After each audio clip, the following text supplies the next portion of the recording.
Hello and welcome to another episode of Atomic Vinyl Reviews. And today I'm doing another trailer reaction, just like I did for all the other parts of the Godzilla anime series. So here we have our first proper trailer, at least I hope it is. I haven't watched it yet, so I don't know if it is a big scam or whatnot. I'm also a bit sorry that this video is coming out a little bit late. I've been having some trouble with uploading stuff recently, so sorry about that. But regardless, this is going to be my reaction to the trailer for the third part of the Netflix Godzilla anime.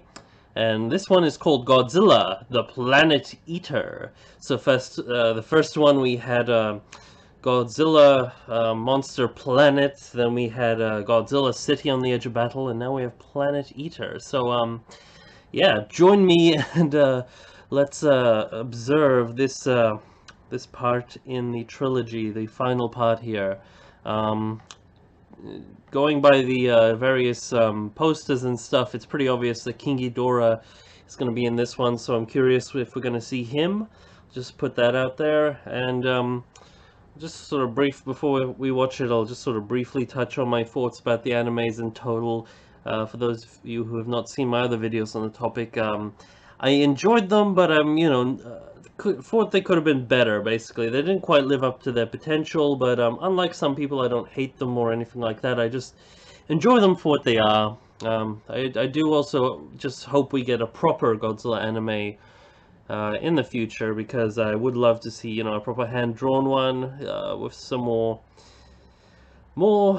cool stuff put into it. But as the story unfolds, I'm getting a little bit more and more interested in what's going on. So yeah, let's get into it. So I've been excited to see this one. So here we go. ゴジラにはもう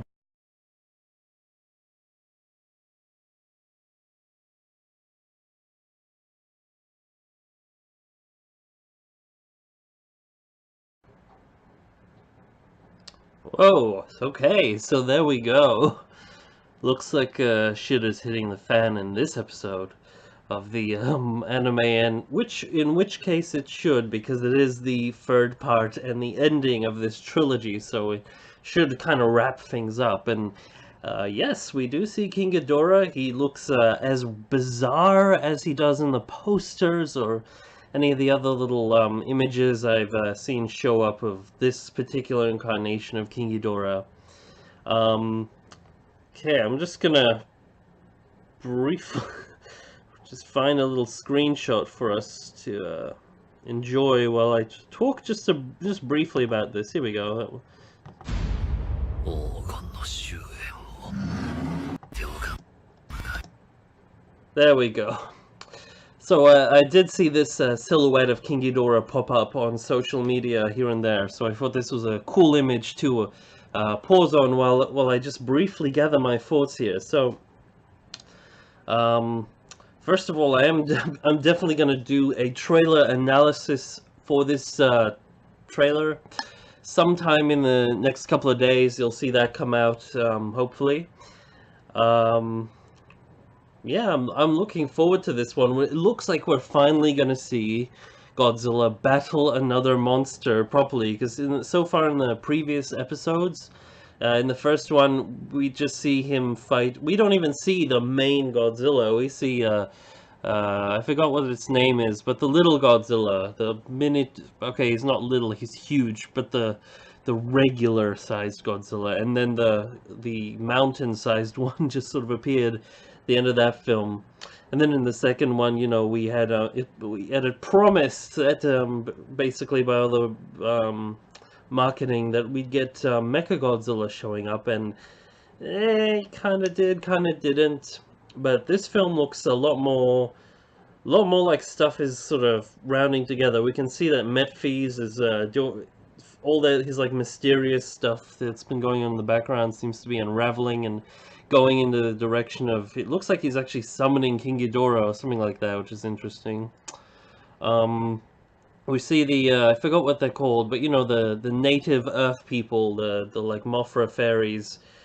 doing some weird spiritual stuff and some talismans, and we saw the Mothra symbol in there, so maybe Mothra will show up. I really hope so, because I would, even though I think Mothra and King Ghidorah are a little overused in Godzilla films, I do love them both, and the more chances we get to see them or just any more monsters in this series, I would really like, because you know, there's actually not been that many monsters in this trilogy here, which is very strange to me. Um, I'm curious where, you know, Haruo's story will end up, and, you know, there's obviously the other female character who's been infected, horribly infected by the weird biometal or whatever it's called in the last episode. So we see her still infected with it there. So yeah, a lot of stuff. All the stuff is basically climaxing and sort of stuff's getting real. So I feel like this episode hopefully will be where stuff really gets real, because I've noticed that these films are at their best when you know they're either exploring the world or you know or stuff or you know unveiling new stuff, or when they're at the like climax of the movie. So I feel like this movie is going to be like just one, just hopefully encompass those things. Fingers crossed, because the series has had a little bit of trouble.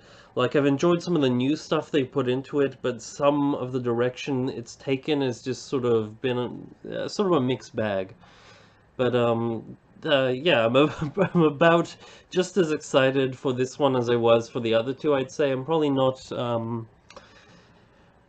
as excited for this one, say, as I am for the, what's it called? Godzilla King of the Monsters film that's going to be coming out soon. And awesome thing about that, not about that one, but actually just thinking of the American Godzilla at the moment, they're actually going to be, on a side note, they're going to be filming it, not that one, but Godzilla vs. Kong. They're going to be filming that in the next town over from where I live. So I live in Brisbane, Australia. They're going to be filming that on the Gold Coast, which is, you know, about an hour train ride south. And yeah, I want to see if I can experience some of that filming going on. If there's any way I can do that, I'll look into that. But yeah, little off topic. So I'm not going to get too much into this trailer, but my main reaction is fingers crossed some cool stuff happens. King Ghidorah looks weird in this. Like that's one thing that's going to be brought up a lot. But he kind of looks like a servum, but like long and golden. So that's really interesting. I wonder if King Ghidorah has something to do with Godzilla and the servum and all that sort of stuff, because they're all kind of related by the looks of it. But yeah. I'll leave this here, and I'll come back to this in a little bit with a full sort of breakdown of the trailer. We'll go through it frame by frame. It'll probably be a very long, boring video, but I'll be talking a lot, getting really deep into this thing and trying to figure out what's going on, just like my other videos. When I say boring video, I mean it really depends on who you are. I don't want to discourage you from not checking it out or anything, because I like it when you guys check out my videos, you know, comment down below and all that sort of stuff, get some interaction going. But yeah, I'll see you soon with that video. Let me know what your reaction to this trailer was. Mine was yeah, looking pretty good. I'm excited to see what pans out here. I like, you know, the newer stuff that comes out with these films. Like the first one, I really felt that they were sort of limiting themselves by not really exploring all that much, even though the Earth, you know, had been without them for so long. They only looked at oh so much. But then in the second one, they, you know, showed a lot more of that stuff, a lot more of the people living there. All that stuff was really interesting. Hope we see more of that. And again, we have a confirmed monster kaiju fight as seen in the trailer. Let's have a look here. There's a cool shot of Godzilla looking really creepy, actually. Nice bright colors. Good to see some colors, because yeah, King Ghidorah is a nice thing to see, because the first film was very blue. The second one we saw a bit more red. This one's looking a little golden. There we go. Lots of weird stuff happening here. Yeah, I'm definitely going to be spending a little while looking at those frames in the next video, so yeah. Without further ado, may all your vinyl be radiated vinyl. Over and out!